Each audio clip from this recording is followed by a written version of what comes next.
প্রার্থীদের বিরুদ্ধে আমরা ব্যক্তিগত বলি না, কিন্তু ত্রিপুরাজ্যের রাজনৈতিক সংস্কৃতিতে বিগত কয়েক দশকে যে কয়েকজন রাজনীতিক এখানে হিংসা, ভোটে কারচুপি এবং বিভাজনের রাজনীতি এনেছেন, এর আগে সন্তোষ মোহন দেবের তার কৃতিত্ব ছিল, যার নাম পড়েছিল সন্ত্রাস মোহন দেব নামে। আর তার প্রায় আরো 35-40 বছর বাদে এই বিপ্লব দেব সেখানে তার নতুন সংস্করণ, এই রাজ্যে বাইক বাহিনী, হেলমেট বাহিনী, বিরোধী দলের অফিস কাছারি ভেঙে দেওয়া, এবং এই কদিন আগেও একটা জনসভায় দেখছিলাম তিনি বক্তৃতা করছেন যে গর্ব করে বলছেন আমি বিরোধী দলের 900 পার্টির অফিস ভেঙে দিয়েছি। আপনাদের চ্যানেলগুলোতে দেখেছি। এইভাবেই নাকি ত্রিপুরাজ্যের মধ্যে যে অবৈধ রাজনৈতিক ব্যবস্থা হতো, আর তিনি এসে তার সংস্কার করেছিল। আমি দেখাবো আপনাদেরকে। এই বিপ্লব দেব একদিকে যখন বিরোধী দলের পার্টি অফিসগুলো ভেঙেছে, সারা ত্রিপুরাজ্যে বিজেপির অসংখ্য অফিস এরকম করে এখন মাথা তুলে দাঁড়িয়ে আছে, এগুলো থেকে নির্বাচনী কাজকর্ম চালাচ্ছে। এগুলোর উপরে আমি মাননীয় আদালতে, হাইকোর্টে একটা রিট পিটিশন করেছিলাম, এই এফিডেভিট জমা দিয়েছিলাম। এই এফিডেভিট বলে সেখানে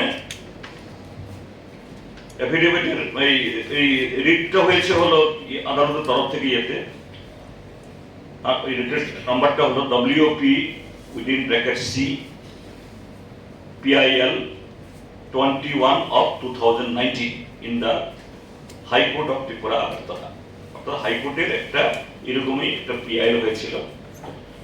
এই PIL ইয়েতে আমি CPIM দলের তরফ থেকে একটা তথ্য জমা দিয়েছিলাম এফিডেভিট করে, যে সারা ত্রিপুরাজ্যে ধর্মনগর থেকে সাবরুম অব্দি অসংখ্য বিজেপির অফিস এবং তার শাখা সংগঠনগুলো BMS, তারপরে বিবেকানন্দ বিচার মঞ্চ ইত্যাদি ইত্যাদি, যদি CPIM এবং অন্যান্য দল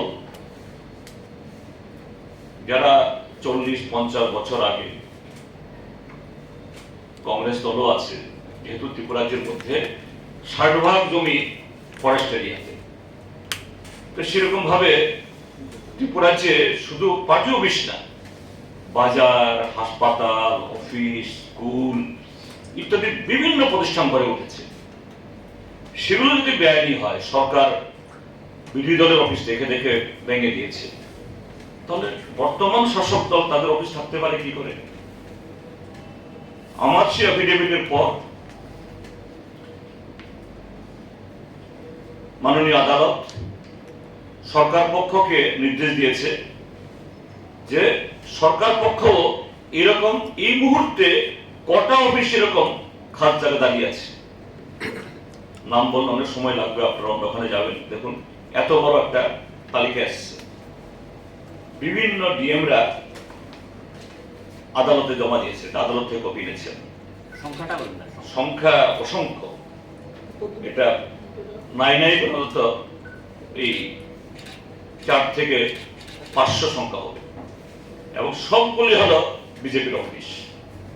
কে দিয়েছে জমা? ডিএমরা। 8 জন ডিএম এর কাছ থেকে আদালতের কাছে দাখিল করেছে, এগুলি সব বিজেপি অফিস। তো এই হলো বিপ্লব কুমার দেব। তার চোখে আজ থেকে 40-50-60 বছর আগে খাস জমিতে বাজার গড়ে উঠেছে, হাসপাতাল গড়ে উঠেছে, স্কুল গড়ে উঠেছে, মন্দির গড়ে উঠেছে, পার্টি অফিসে গড়ে উঠেছে, সব দলের পার্টি। এই না যে শুধু CPIM, কিন্তু শুধু CPIM এবং বিজেপি বিরোধী দলের পার্টি অফিস ভেঙে ফেল, বুলডোজার দিয়ে ভেঙে দেওয়া হলো। আর তার আমলেই এই বিপ্লব কুমার দেব ত্রিপুরাজ্যের রাজনীতিতে এরকম একজন কি বলে চেতনার দিক থেকেও যে একটা এই সর্বভারতীয় রাজনৈতিক দল 44 পৃষ্ঠায় আমাদের এই ইস্তেহার, তার ইংরাজি তো একটা শব্দ বুঝেছেন কিনা জানি না, বিয়ে পাস হতে পারে, কিন্তু জ্ঞানের পরিধি যে কি এটা তিনি প্রমাণ করে দিয়েছেন এই যে গত কদিনের ইয়েতে। আমি এই জন্য বারবার বলছিলাম যে কেন 4 বছরের মাথাতে বিপ্লব কুমার দেবকে মুখ্যমন্ত্রীর পদ থেকে হটানো হয়েছিল। এটা ত্রিপুরাজ্যের ভোটারদের সামনে তুলে ধরা হোক, কেননা তিনি শুধু দলের পদাধিকারী ছিলেন না, এটা হলো আমাদের কোনো বক্তব্য না, তিনি মুখ্যমন্ত্রীর পদে ছিলেন। তার অপরাধটা কি ছিল?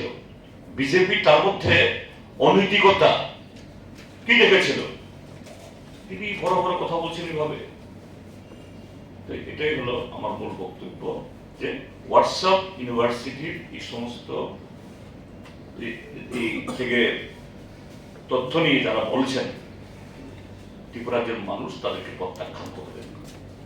এইভাবে communist party of India Marxist, যার স্বাধীনতা সংগ্রামে এবং স্বাধীনতার পর দেশের সার্বভৌমত্ব ঐক্য সংহতি রক্ষায় যাদের বিশাল ভূমিকা, কত অবদান, কত হাজার মানুষ আমরা রক্ত দিয়েছি, এ সম্পর্কে এই